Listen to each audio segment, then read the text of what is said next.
Hi வணக்கம். எல்லாரும் எப்படி இருக்கீங்க? நல்லா இருக்கீங்களா? தமிழ்ல எல்லாரும் பார்த்திருப்பீங்க. பல பேர் ஆராய்ச்சி செஞ்ச ஆராய்ச்சியோட முடிவுகள் ஒரு ஆசிரியரால மாறிப்போன ஒரு கதையை தான் நம்ம இப்ப பார்க்க போறோம். அப்படி என்ன அந்த ஆசிரியர் மாத்தினாரு, அவர் என்ன அற்புதம் பண்ணாரு அப்படின்னு நீங்க உங்களுக்குள்ள ஒரு கேள்விகள் போயிட்டே இருக்கும். அவர் என்ன பண்ணாரு, என்ன சிறப்பான விஷயம் பண்ணாரு, என்ன அற்புதமான விஷயம் பண்ணாரு அப்படின்னு நீங்க தெரிஞ்சுக்கணும்னா வீடியோ கடைசி வரைக்கும் ஸ்கிப் பண்ணாம பாருங்க. அப்பதான் உங்களுக்கு என்ன அப்படிங்கிறது உங்களுக்கு புரியும். உங்களுக்கு நிச்சயம் ஒரு ஆச்சரியமான ஒரு விஷயமா தான் கண்டிப்பா இருக்கும்.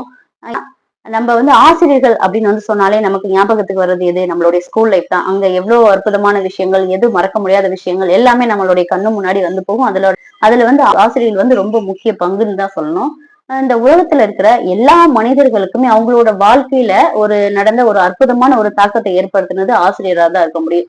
சில ஆசிரியர்கள் பாத்தீங்கன்னா அவங்களுடைய வகுப்பறையும் பாடத்திட்டத்தையும் தாண்டி தனிப்பட்ட முறையில மாணவர்களோட வாழ்க்கையோட முன்னேற்றத்திற்கு ரொம்பவே உறுதுணையா இருந்திருக்காங்க அப்படின்னு தான் சொல்லணும்.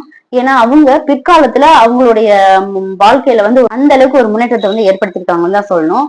இப்ப நம்ம ஒரு விஷயத்த செய்யறோம் அப்படின்னா அந்த விஷயத்த நம்ம எந்த அளவுக்கு இன்னும் சிறப்பா பண்ணணும், இன்னும் நம்ம எவ்வளவு சிறப்பா பண்ணணும்னு சொல்லிட்டு நமக்குள்ள ஒரு உந்துதல் வருது பாத்தீங்களா? அந்த உந்துதல் கூட அந்த ஆசிரியராலதான் அவங்களுக்கு வந்திருக்கும் அப்படின்னு. இதனால்தான் மாதா பிதா குரு, அதாவது தெய்வத்துக்கு முன்னாடி குருவை சேர்த்திருக்காங்க. அதாவது நம்மளுடைய முன்னோர்கள் மாதா பிதா குரு அப்படின்னு சொல்லிட்டு நாலாவது தான் தெய்வத்தை வச்சிருக்காங்க. அதுக்கு முன்னாடி குருவை சேர்த்திருக்காங்க. அந்த அளவுக்கு ஆசிரியர்களுடைய பங்கு ரொம்பவே முக்கியமானது. காலம் மாறுது, வகுப்பறை மாறுது, நம்மளோட வாழ்க்கையே மாறுது. தொழில்நுட்பம் எவ்வளவு ஸ்பீடா வளர்ந்துட்டு வருது. இப்ப எந்த ஒரு விஷயமா இருந்தாலும் நம்ம ஆன்லைன்லயே படிக்கிறோம். எல்லா விஷயத்தையும் ஆன்லைன்லயே நம்ம படிச்சுட்டு இருக்கோம். அப்படின்ட்டு இருக்கப்போ எல்லா விஷயமும் மாறுது. ஆனா கற்பித்தல் மாறி இருக்கா பாத்தீங்களா? கிடையவே கிடையாது. கற்பித்தல் மாறல. ஏன்னா நம்ம ஒரு நடனமா இருக்கட்டும், இசையா இருக்கட்டும், இல்ல கல்லூரி பாடங்கள் படிக்கிறதா இருக்கட்டும், இல்ல ஒரு மேற்படிப்பே படிக்கிறதா இருந்தாலும் எல்லாமே நம்ம ஆன்லைன்லயே கத்துக்கிறோம், படிக்கிறோம். ஆனா அதுக்குமே கத்துக் கொடுக்கறதுக்கு ஒரு கற்பித்தல் ஒரு ஆசிரியர் தேவைப்படுறாரு இல்லையா? அந்த ஒரு விஷயம் மாறி இருக்கா? அந்த ஒரு விஷயம் மாறவே மாறல. அது அப்படியேதான் இருக்கு.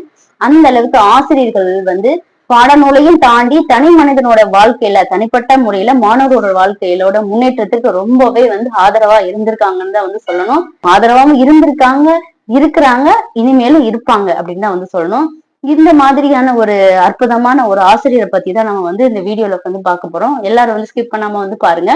அமெரிக்காவில் உள்ள பால்டிமோர் அப்படிங்கிற நகரத்துலதான் ஜான்ஸ் ஹாப்பின்ஸ் அப்படிங்கிற ஒரு பல்கலைக்கழகம் இருக்கு. இந்த பல்கலைக்கழகத்தை நிறுவனர் பாத்தீங்கன்னா ஜான்ஸ் ஹாப்பின்ஸ் அப்படிங்கிறவர் தான். இவர் ஆராய்ச்சிகள் மட்டுமே செய்யக்கூடிய மாணவர்களுக்காக நிறுவப்பட்டதுதான் இந்த பல்கலைக்கழகத்தை நிறுவியிருக்காரு. இந்த பல்கலைக்கழகத்துல 2022ல 30,549 மாணவர்கள் படித்ததா புள்ளி விவரம் சொல்லுது. அதே மாதிரி 1990ல நடந்த காலகட்டத்துல ஒரு பேராசிரியர் தன்னுடைய மாணவர்களுக்கு ஒரு அசைன்மெண்ட் சப்மிட் பண்ண சொல்லியிருக்காரு. அது என்ன அசைன்மெண்ட் அப்படின்னு பாத்தீங்கன்னா, நான் ஒரு பகுதிக்கு உங்களை அனுப்புவேன். அந்த பகுதியில ஒடுக்கப்பட்ட ஏழை மக்கள் தான் இருப்பாங்க.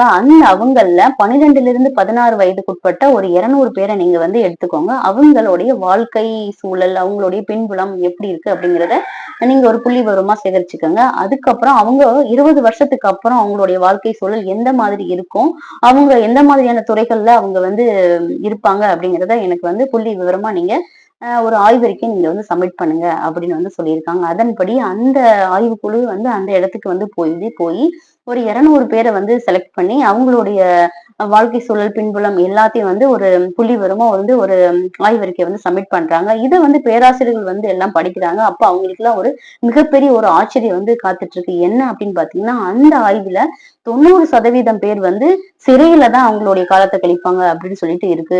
இதுக்கப்புறம் 20 வருஷம் கழிச்சு அதே மாதிரி ஒரு மாணவர்கள் குழு வருது. இதுல ஒரு பேராசிரியர் என்ன பண்றாரு அப்படின்னா, அவங்களுக்கு ஒரு ஆய்வறிக்கையை ஒரு அசைன்மெண்ட் கொடுக்குறாரு. இந்த அசைன்மெண்ட் படி இது ஏற்கனவே 1990ல நடந்துச்சு பாத்தீங்களா? 90 பேர் கண்டிப்பா ஜெயிலுக்கு போவாங்க அப்படின்னு சொல்லிட்டு அந்த ஒரு ஆய்வறிக்கை திரும்ப ரிகால் அவங்க அந்த 200 பேருமே இப்ப வளர்ந்து பெரியவங்களா இருப்பாங்க இல்லையா? இப்ப அவங்களுடைய சூழல் எப்படி இருக்கு, அவங்க இப்ப என்ன பண்ணிட்டு இருக்காங்க அப்படின்னு சொல்லிட்டு ஒரு அசைன்மெண்ட் சப்மிட் பண்ண சொல்லி அந்த ஒரு மாணவர் குழுக்கு ஒரு அசைன்மெண்ட் கொடுக்கப்படுது. அவங்க எல்லாருமே அந்த இடத்துக்கு திரும்ப போறாங்க. அங்க பாத்தீங்கன்னா நிறைய ஒரு சிலர் இறந்துட்டாங்க. சிலர் அந்த இடத்த விட்டு வேற இடத்துக்கு குடிபெயர்ந்து போயிட்டாங்க. ஒரு கொஞ்சம் பேர் தான் அந்த இடத்துல இருக்காங்க.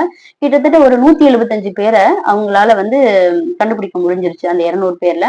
அதுல எல்லாருமே பாத்தீங்கன்னா பெரிய பெரிய துறைகள்ல வேலை செஞ்சுட்டு இருக்காங்க. அதுல 4 பேர் மட்டும்தான் சிறைக்கு போயிருக்காங்க.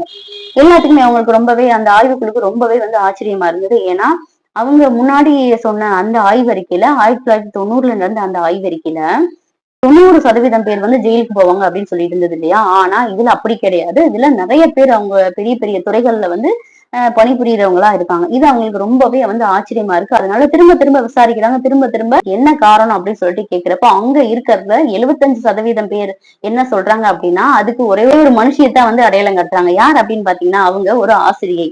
அதுல சிலர் என்ன சொல்றாங்க அப்படின்னா, ரொம்பவே வந்து நெகிழ்ந்து போய் வந்து சொல்றாங்க. எங்கள வந்து ஒரு அற்புதமான இடத்துக்கு அவங்க எங்கள வந்து கூட்டிட்டு போனாங்க. எங்களோட வாழ்க்கைய அவங்களாலதான் மாறுச்சு அப்படின்னு சொல்லிட்டு ரொம்பவே நெகிழ்ந்து போய் சொல்றாங்க. யார் அவரு? அவங்க எங்க இருக்காங்க அப்படின்னு சொல்லிட்டு எல்லாம் விசாரிச்சு அவங்க இடத்துக்கு வந்து போறாங்க. அவங்க ஒரு ஹாஸ்டல்ல வந்து தங்கி இருக்காங்க. அவங்க எப்படி இப்படிலாம் நடந்துச்சு என்ன அப்படின்னு சொல்லிட்டு எல்லாருமே வந்து ரொம்பவே ஆச்சரியப்பட்டு பாராட்டுறாங்க. அதுல ஒருத்தர் வந்து கேக்குறாரு, எப்படி உங்களை வந்து இவ்வளவு நாள் அவங்க வந்து ஞாபகம் வச்சிருக்காங்க, நீங்க என்ன பண்ணீங்க அப்படின்னு சொல்லிட்டு வந்து கேக்குறாங்க. அப்படிலாம் ஒண்ணுமே கிடையாதுன்னு சொல்லிட்டு அந்த ஆசிரியர் வந்து சொல்றாங்க. இருந்தும் கொஞ்ச நேரம் வந்து என்ன பண்றாங்க, கண்ணெல்லாம் மூடி கொஞ்ச நேரம் அமைதியா வந்து உட்கார்ந்து இருக்காங்க. அவங்களுடைய பழைய நினைவுகள் எல்லாமே அவங்களுடைய கண்ணு முன்னாடி வந்து போகுது. அப்ப அவங்க தனக்கு தானே வந்து பேசுறாங்க. என்ன பேசுறாங்கன்னா, எனக்கு அந்த பசங்கள வந்து ரொம்பவே பிடிச்சிருந்தது. நான் அவங்கள ரொம்பவே வந்து நேசிக்க ஆரம்பிச்சிட்டேன் அப்படின்னு வந்து அவங்க சொல்றாங்க. பாத்தீங்களா? ஆசிரியருடைய பங்கு மனித வாழ்க்கைக்கு எவ்வளவு முக்கியம் அப்படின்னு சொல்லிட்டு இந்த வீடியோ பார்த்ததுக்கு அப்புறம் நம்ம எல்லாருக்குமே வந்து ஏற்கனவே வந்து தெரியும்.